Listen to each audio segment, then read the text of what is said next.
Hola a todos, ¿qué tal? En este video vamos a ver los líquidos intravenosos, que por cierto no son algo que podamos utilizar indiscriminadamente y usar cualquiera, sino debemos usarles tal y como usamos a los medicamentos, sí, o sea, hay que usarles con cuidado y sabiendo para qué sirve cada uno. Entonces recordemos que estos sirven para reponer el líquido perdido, como hemorragia, como deshidratación, también nos sirven para compensar la presión arterial cuando se entra en shock y muchas otras aplicaciones que vamos a ver. Recordemos fisiológicamente que si una persona pierde líquido intravascular, la presión hidrostática capilar va a disminuir y entonces va a disminuir también la perfusión a los tejidos. Entonces, si disminuye la perfusión a los tejidos, estos comienzan a entrar en necrosis y el paciente se nos muere. Entonces tenemos que tener muy en cuenta que ante vasos normales podemos poner líquido para compensar esta situación. ¿Por qué dije normales? Porque hay situaciones como la sepsis o los tejidos necróticos donde la captación de líquido se altera. Entonces aquí vamos a tener que utilizar otros tipos de soluciones que vamos a ver. Entonces las soluciones las podemos clasificar en dos, en cristaloides y en coloides. Cristaloides son las soluciones iónicas, o sea, agua con cloruro de sodio, la solución de lactato Ringer, dextrosa, todo eso, que se utilizan de primera línea, son los más baratos, son los que se utilizan a cada rato, y que en situaciones especiales vamos a pasar a los coloides, que son soluciones más complejas, son orgánicas, moleculares, más costosas obviamente, que tienen indicaciones especiales, pero que para reponer volumen o para utilizarse en situaciones agudas no se ha demostrado que este versus este sea mejor. Entonces aquí les pongo un cuadro de lo más importante. Entonces aquí tenemos los ejemplos cristaloides y los ejemplos coloides, que aquí no le puse, pero coloides también son consideradas la sangre y el plasma, importantísimo. Ahora, ¿cuáles son las diferencias claves? Los cristaloides, igual ya dijimos, líquidos con iones, estos son líquidos más complejos. Los cristaloides son baratos y accesibles, eso es lo que hace que sean la primera línea, pero no porque sea indicación médica, sino más como administrativo sanitario. Los coloides son costosos, son poco accesibles. Los cristaloides dan edema, dan acidosis, porque estás metiendo algo que es diferente al cuerpo. En cambio, coloides son muy parecidos, tienen presiones coloidosmóticas que jalan líquido y entonces se previene el edema y también previene la acidosis porque no estamos dando iones. Algo bueno en cambio los cristaloides es que raras veces dan reacción adversa a medicamentos. Puedes dar dosis indiscriminadas entre comillas de líquidos que no pasa nada. En cambio los coloides, estos tienen alto riesgo de falla renal, de muerte, tienes que usar dosis fijas y estos son alérgenos, o sea, estos pueden provocar alergia justamente porque son moléculas orgánicas. Así que tengan en cuenta este cuadro, muchachos, que es súper importante, y vamos a ver los ejemplos. La solución salina al 0.9% es una solución considerada como isotónica, aunque miren, si sumamos 154 del sodio y 154 del cloro, nos da 308, que es más que lo que tiene el plasma, que es 280 a 290, pero igual, la diferencia es tan poca que se le considera como isotónico. Cuando usamos solución salina, grábenselo en su corazón, en reposición aguda de volumen.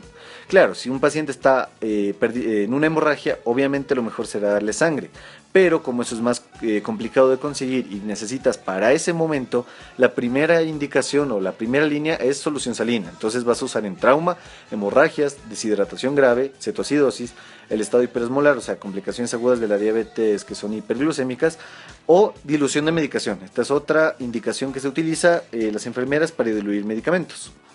El lactato de Ringer tiene la siguiente composición, da una osmolaridad de 274, o sea, es un poquito hipoosmolar, pero también no es importante esta diferencia. Se le utiliza en pérdidas gastrointestinales, muchachos, importantísimo. Entonces, si yo les pongo esto, ya saben sus indicaciones: diarrea con deshidratación, vómitos, ostomías, cirugía abdominal, quemaduras, trauma. O sea, trauma, segunda línea. La primera línea era la solución salina al 0,9. Y la pancreatitis. Ahora, dos cosas que deben tener en cuenta. Primero, contraindicado en insuficiencia renal crónica, importantísimo. ¿Por qué? Porque el riñón no puede manejar estos iones de aquí. Y se queda más tiempo en el plasma, da menos edema que la solución salina, pero se complica. ¿Por qué se complica? Por los componentes. Por el lactato puede dar hiperlactatemia, por el cloro puede dar acidosis metabólica hiperclorémica, puede dar hiperpotasemia. Todo esto tenemos que tener muy en cuenta al rato de dar lactato de Ringer. En la dextrosa no le usamos como volumen. Ojo, esto es importantísimo. El paciente que se desangra, el que tiene diarrea, todo eso, no usamos para volumen, no. Hay las presentaciones de 5, de 10, de 50. La dextrosa se utiliza para alimentación parenteral. ¿Por qué? Porque es agua con azúcar.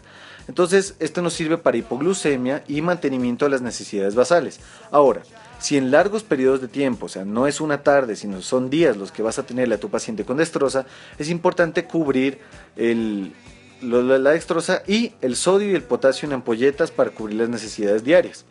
Se utiliza de la siguiente forma. Esto, muchachos, son los valores que ustedes necesitan saber para toda la vida, que son: el líquido necesario es de 30 a 35 mililitros kilo, más las pérdidas. Entonces, ese es el líquido de dextrosa que yo voy a utilizar. Voy a cubrir 20 a 22 kilocalorías, o sea, el 30 y el 20 se usan para mujeres y el 35 y el 22 se usan para hombres, más el factor de actividad, eso es para la glucosa. El sodio necesario es lo que voy a utilizar en las ampolletas de soletrol sodio, el potasio igual, o sea, todo esto de cómo se calcula la nutrición parenteral lo voy a poner en otro video, así que tranquilos muchachos.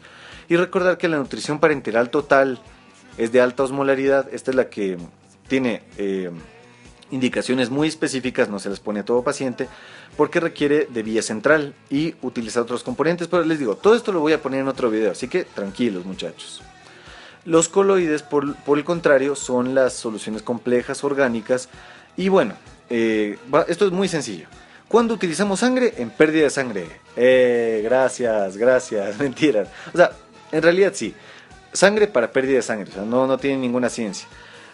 Claro, si es que el paciente ya recibió muchos líquidos por una hemorragia, lo mejor será dar paquetes globulares para compensar la anemia. Pero de todos modos, esta es la indicación principal, así de fácil. El plasma, adivinen muchachos, pérdida de plasma, igualito. Pero ahora, ¿cuándo se pierde plasma en específico? En los pacientes quemados, esto es primera línea, el plasma fresco congelado, pérdida de proteínas como las enfermedades hepáticas, todo eso. La albúmina al 4% es costosa, alérgica, pero se ha demostrado en muchos estudios, sobre todo en el estudio SAFE, que es muy útil en sepsis. Pero muy útil en sepsis. ¿Por qué? Porque ahí el vaso se dañó. Ahí necesito un líquido con presión coloidosmótica que me prevenga del edema, ¿sí? Está contraindicada en pacientes con trauma craneoencefálico porque se piensa que aumenta la presión intracraneal. De hecho, este estudio del que les hablo dilucida un riesgo relativo de 1.68 de muerte, o sea, no usar en trauma craneoencefálico. Está indicada en hepatopatía, en sepsis y en quemaduras. Y finalmente, almidón y gelatina son soluciones que en realidad están en estudios todavía. No se les utiliza todavía tanto como los cristaloides. La verdad es que se utiliza para reponer volumen cuando no hay de otra. Pero la verdad es que en realidad esto no tiene estudios concluyentes todavía. Y eso es todo muchachos, por favor si tienen dudas, preguntas, por favor pónganlas en los comentarios de este video. Y eso es todo, que les vaya muy bien, hasta luego.